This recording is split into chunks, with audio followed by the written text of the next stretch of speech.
Good morning மக்களே. யாரும் தப்பாக நினச்சிக்காதீங்க. நைட்டு படுத்தா தூக்கம் வர மாட்டேங்குது. இவ்வளோ தூரம் உலக சாதனை, உலக சாதனை.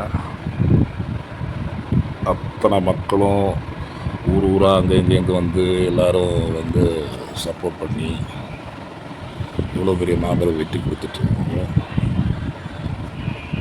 முதலமைச்சராக பதவியாக இருக்கிறது கூட மாட்டாங்க. ஆமாம், இது ரொம்ப யோசித்தா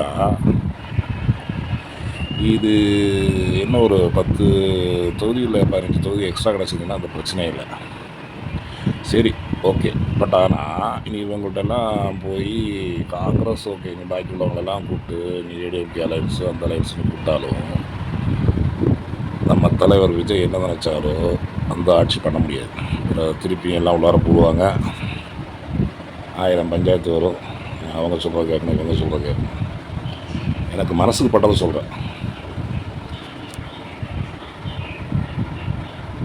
இவங்க விட மாட்டாங்க. அதனால் பேசாமல் ரீஎலெக்ஷன் வச்சு அது வச்சா தெரிஞ்சிடும். 234 வந்தாலும் பொய் கிடையாது, வந்துடும். அதுதான் பெட்ரு. நம்ம இப்போ அவர் என்ன நினச்சாரோ அதெல்லாம் பண்ணிட்டு போயிடலாம். இது எவன் ஆளாகிறதா? ஐயா எல்லாருக்கும் அவங்கவுங்க பிரச்சனை இருந்தாலும் இது பெரிய தலைவலியாக இருக்குது. போட்டு இதையே யோசிக்க வேண்டியிருக்குது. அடுத்த எலெக்ஷன் வச்சா எத்தனை பேர் விஜய்க்கு ஓட்டு போடுவீங்கன்னு கமெண்ட் சொல்லுங்கள் பார்க்கலாம். சொன்னாலும் சொல்லாட்டாலும் எல்லாருமே அடுத்த வந்தாச்சுன்னா இந்த மாதிரி 108 இல்லை, எவ்வளோ 200 தான். தலைவர் தான், எல்லா தலைவர் தான். உங்கள் கருத்து என்னன்னு சொல்லுங்கள். ஒன்றும் புரிய மாட்டேங்குது.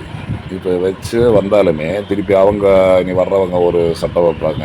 அப்புறம் நாளைக்கு இவர் ஃப்ரீயாக இவர் வந்தாருன்னா அதிரடி நடவடிக்கைகள்லாம் நிறைய நடக்கும். புதிய நல்ல விஷயங்கள்லாம் நடக்கும். அப்போ இவங்க அதை ஒத்துக்க மாட்டாங்க, அப்புறம் பின்வாங்குவாங்க. அப்புறம் அந்த டைம் இது ஆகிட்டு இருக்கிறதுக்கு ஒரேடியாக ரீஎலெக்ஷன் வச்சு வந்துடலாமா? உங்கள் கருத்தை பகிரிடவும் பதிவு பண்ணுங்கள் பார்க்கலாம். எனக்கு ஒன்றும் புரிய மாட்டேங்குது. ஓகே மக்களே.